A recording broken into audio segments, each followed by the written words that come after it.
بھی یہ نہ کسی بادشاہ سے ڈرتے تھے نہ کسی سے ڈرتے تھے. اور اللہ والے وہ ہوتے ہیں نہ ان کو بادشاہ سے مطلب ہوتا ہے اور نہ ان کو شاہی خزانے سے مطلب ہوتا ہے. اور اللہ والے وہ ہوتے ہیں کہ آج کے بادشاہ اس زمانے کے بادشاہ جو سونے اور چاندی کو اپنے محل میں رکھا کرتے تھے, لیکن اللہ والے سونے اور چاندی کو اپنے گھوڑے کے قدموں میں لا کر رکھا کرتے تھے. حضرت نظام الدین اولیاء کو کون نہیں جانتا؟ ہندوستان کے بزرگ ہیں جن کو محبوب الہی کہا جاتا ہے. حضرت خواجہ غریب نواز کے خلیفہ اور مرید ہیں حضرت قطب الدین بختیار کاکی, ان کے مرید اور خلیفہ ہیں حضرت بابا فرید گنج شکر رحمۃ اللہ علیہ, اور ان کے مرید اور خلیفہ حضرت نظام الدین اولیاء ہے. حضرت نظام الدین اولیاء ایسے بزرگ ہیں کہ ان کے دربار میں علاؤالدین خلجی آنے کی کوشش کرتا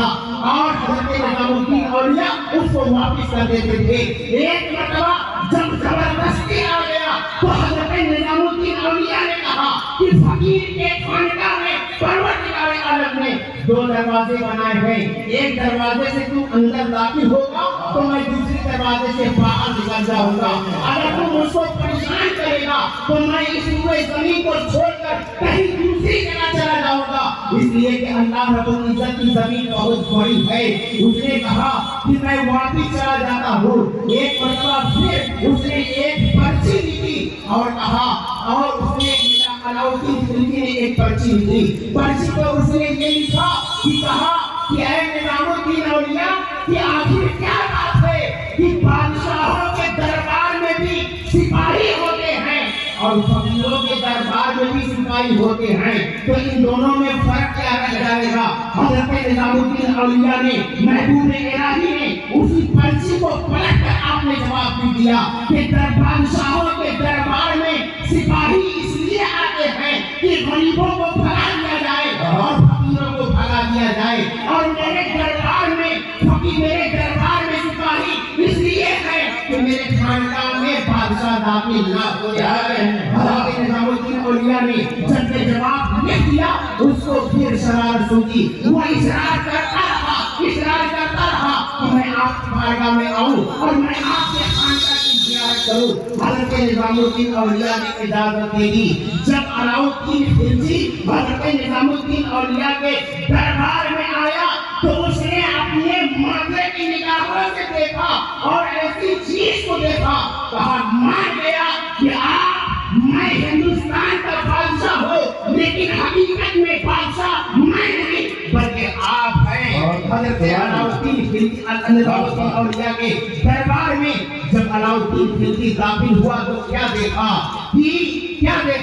کہ حضرت نظام الدین اولیاء کے دربار میں ان کے خانقاہ میں گھومتا رہا اور گھومنے کے بعد ایک پرچی پھر لکھی اور کہا کہ اے نظام الدین اولیاء آخر کیا بات ہے؟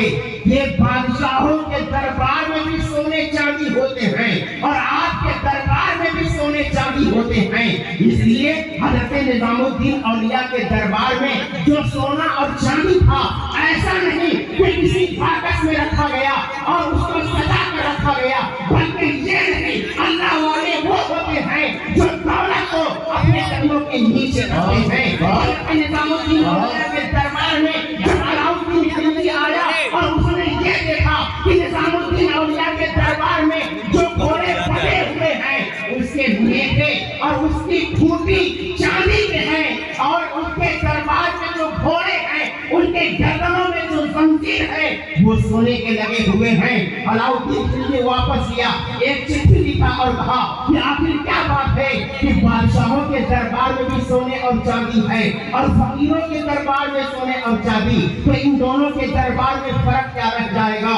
حضرت نظام الدین اولیاء نے پھر اسی پرچی پر پلٹ کر آپ نے جواب دیا اور کہا کہ بادشاہوں کے دربار میں سونے اور چاندی اس لیے ہوتے ہیں کہ وہ سنبھال کر رکھیں اور شاہی چیز کو زیب و زینت بنائیں, اور فقیروں کے دربار میں سونے چاندی اس لیے ہوتے ہیں کہ ان کے گھوڑوں کے قدموں کے نیچے یہ سونے اور چاندی پڑے ہوتے ہیں. تو اللہ والے جو ہوتے ہیں اونے الہی کا مظہر بن کر خلق خدا کی رہنمائی کرتے ہیں.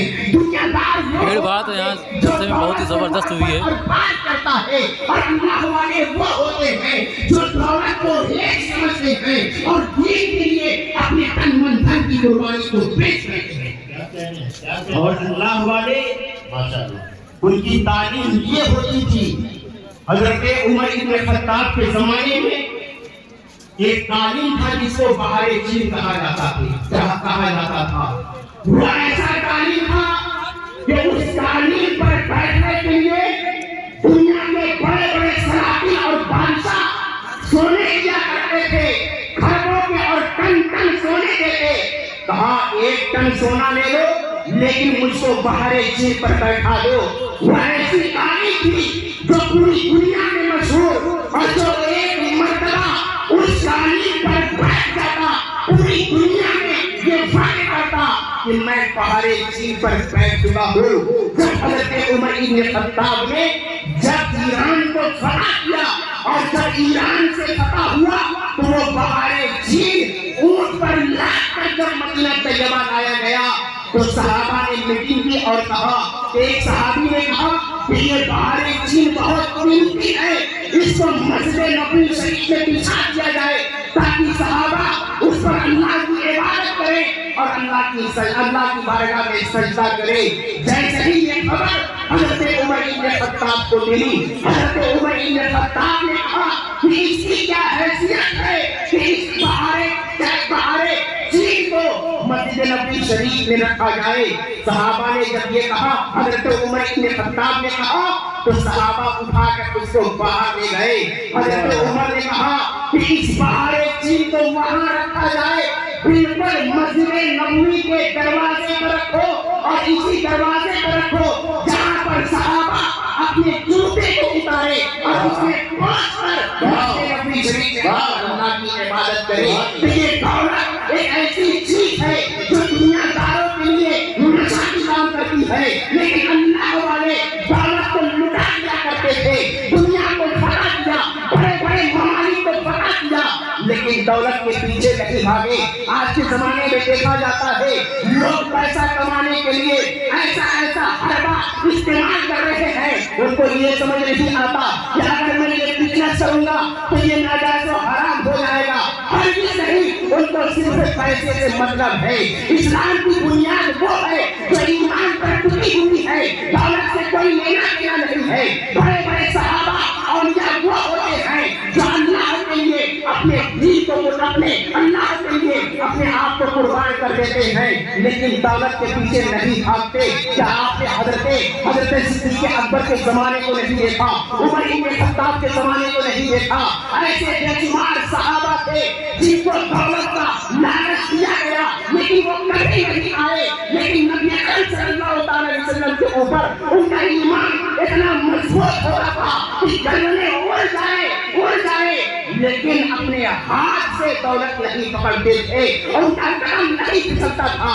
آج بزنس کرنے کے لیے آج ہمارے بنارس میں دیکھا جاتا ہے لوگ سمجھتے ہیں کہ ہم اس چیز کا کام کریں تو دولت بہت تیزی کے ساتھ آگے بڑھے گی, ہمارا کاروبار بہت تیز آگے بڑھے گا. آج ایک نیا پیٹرن چلا ہے, لوگ سمجھتے ہیں کہ ہم ایسا آئٹم تیار کریں جو ہمارے طرف دولت آتا رہے اور بڑے بڑے ویپاری ہمارے گھروں کے دروازے پر آتا رہے اور پورا مال ہم ان کے یہاں سیل کرتے بھیج دیں. انہیں دولتوں میں سے ایک ایسا بیماری جو پھیلا ہوا ہے, ایک چلن آج چل رہا ہے جو فیگر کا چلن چل رہا ہے. لوگ تصویر کشی والی بیماری ہے اور لوگ فیگر کی ساڑیاں تیار کر کے پوری دنیا میں بیچ رہے ہیں, بنارس سے بیچ رہے ہیں, لیکن ان کو معلوم نہیں ہے کہ یہ ساڑی تیار کرانا اور کروانا اور مزدوری دینا جو حرام ہے. ارے ایسا کام کیا جائے جس سے اللہ راضی ہو اور رسول اللہ راضی ہو جائے. ناجائز و حرام کام نہ کرو. اس لیے میں نے